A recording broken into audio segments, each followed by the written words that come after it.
And we're live, I think.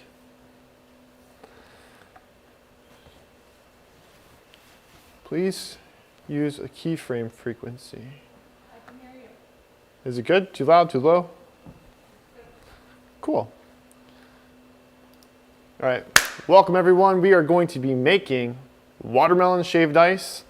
It's a simple, easy recipe that I think that everyone should be making at home, and it requires 0 ingredients except for this.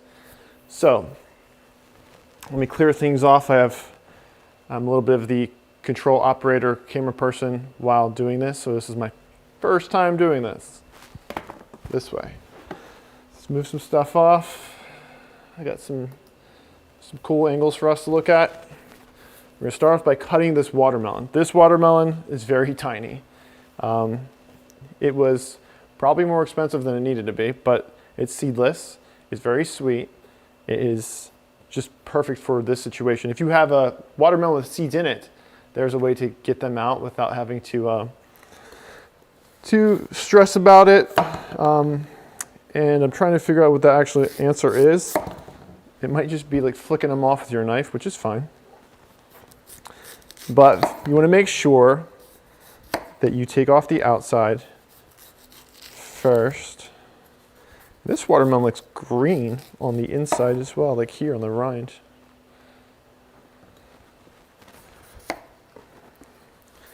And this is something you can do with your family, your friends, by yourself. You don't have to make it a big ordeal. When I was in the hospital, I was craving sweet stuff, and I still do to this day. It's like a thing I can't get past. And so I was like, I want ice cream, I want sorbet, I want all these popsicles that are loaded with sugar. And one day I finally gave up, and I decided that I was just going to do something with fruit. So I chose to use, I think, coconut first. Took some coconut water, I froze it, and I scraped it with a fork like we're gonna do today. And then I started finding out that there's a lot of other things I can use that also, deliver the same effect.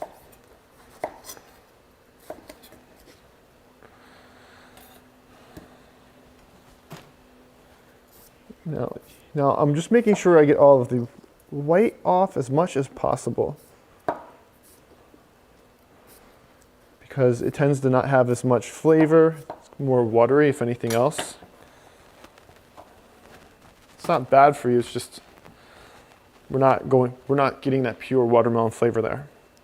So now we have our watermelon trimmed up. It's flat on the bottom and top, as you can see. And now we're going to slice it. We want to chop it in small pieces. This is a funky watermelon. Make it simple. Don't need to go like too crazy with it. Doesn't need to be perfect. You can save some watermelon and set it aside for garnish, but honestly, it's just extra time that I'm not willing to deal with at the moment. Now, we're gonna put it in our blender, like so.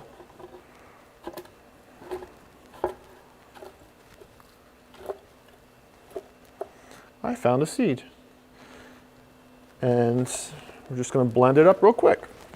You don't need to strain this. So when we blend it, that's kind of it. You're welcome to do so if you'd like.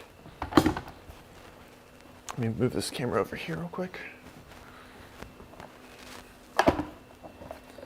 This is really cool. If you guys aren't on OBS right now, there's this like feature where you can take your cell phone and make it like a camera. So this is wireless. I think it's pretty cool. Now, turn your volume down, or maybe OBS will do that for us.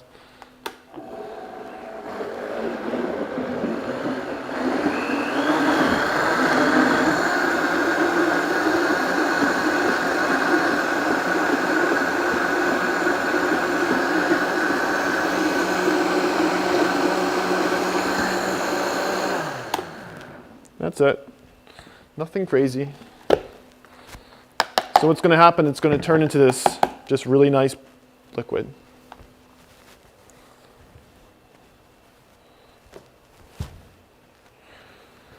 Let me get a spoon. Where's the camera at? Right here. So it's nice, watery like watermelon. This one's very sweet. So depending on what kind of watermelon you get, it might be a little less sweet, more watery. I'm not going to tell you to add sugar to it, but you can. But remember, when you add sugar for this process, the more sugar you have, the softer it's going to be, the less crystals will be forming.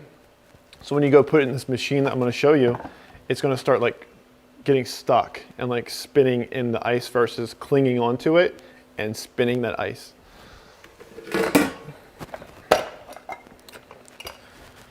Okay, so this is what we're going to be using today. This was $23 on Amazon. It's a very affordable piece of equipment. And it has like a little blade inside right here.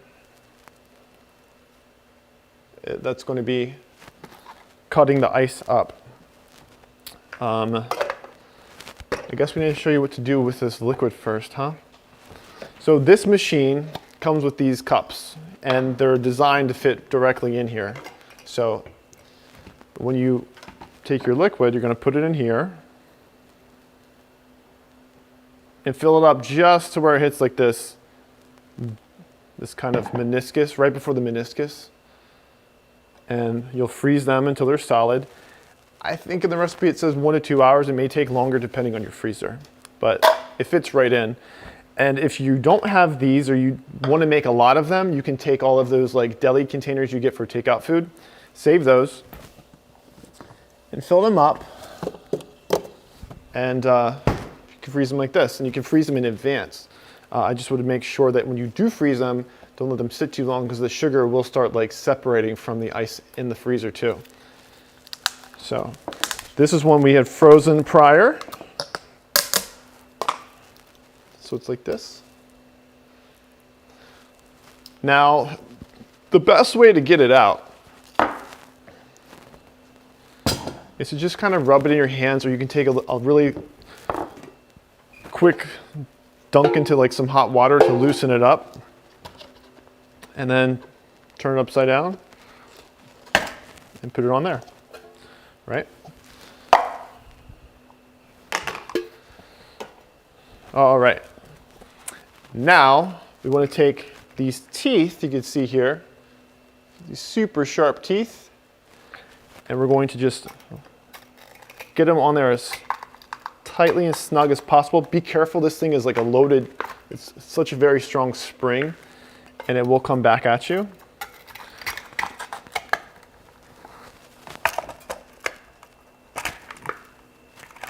And because I didn't use the container that came with the machine, sometimes it pops up like a jack-in-a-box.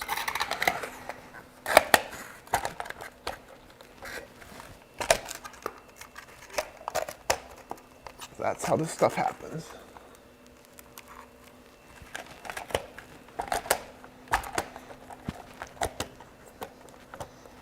I think we got it.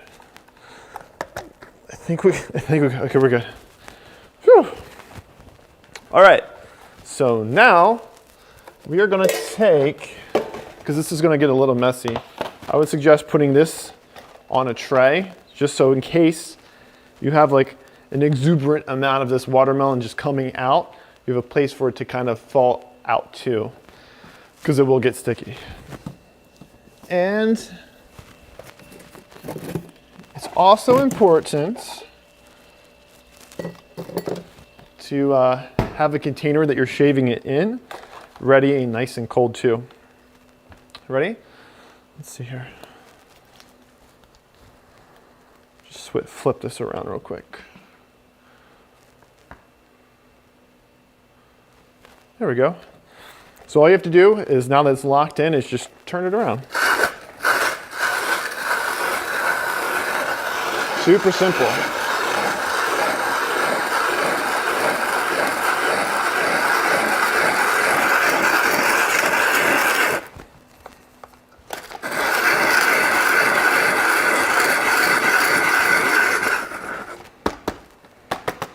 And then if you have more of these, you can just keep going and cranking them out. Sometimes I like to shave this, then put it into another container. And it has to be cold, or if it's warm at all, it'll start to like melt between this layer and where the ice is. So it's nice to have that pre-frozen. And then when you're done, you'll see that there's a little puck left over. You can add this to a cocktail, a mocktail, or you can just gnaw on it. Maybe your dog or animal would like it too. All right, so that's that. Now, I wanted to say something else about this, because this on its own for me is very delicious, but for everyone out there that's like, okay, I want something more from this, you can take some ingredients and add them on top.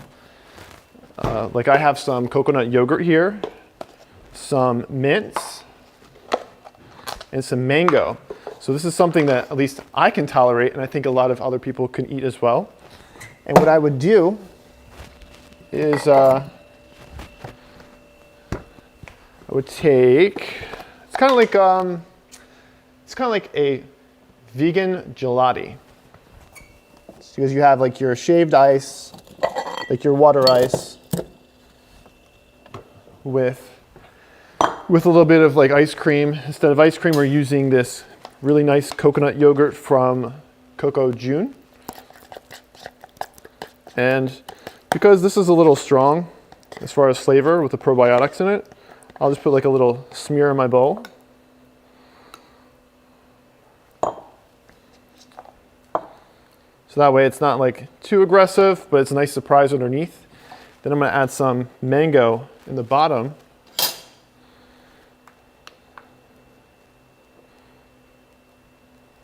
And this is a champagne mango.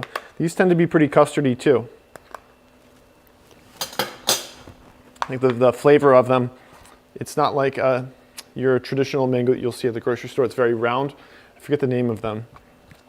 But this champagne mango is super custardy. And then from here, we're just going to take our shaved ice that we threw back in the freezer and kind of, I'm sorry, I can't see that.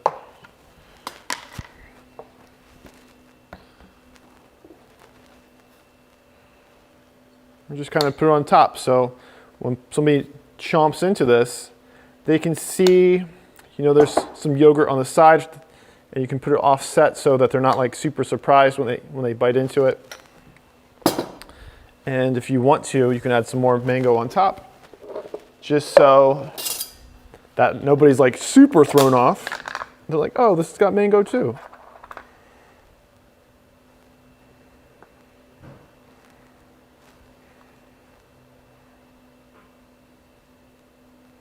Come on.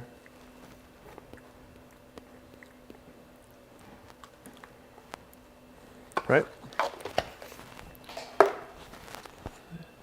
Then we have a lot of mint from our garden. I got some chocolate mints, spearmint. So we're gonna just take that, rip it up and put it on top. And that's pretty much that's pretty much it, guys. That's all you have to do. It's super simple, delicious. You can put in your freezer for months. So if you run into a season where you like a lot of like melons that only come up for a certain amount of time in your neighborhood specifically, or in your area, you can puree them, freeze them, and save them for later so you can preserve them. But I wouldn't go past two months. It's a long time. Let's see what else. And if you have, let's see, if you have like canary melons, if you want to do this with cantaloupe, honeydews, this is great for that. I actually have some in the freezer from last year that I probably should throw away, but that's not your problem, that's mine. But yeah, that's it. So if you like this, check us out. Like the recipe's below in the description. Super simple, but if you watch this, I think you know that. And what else?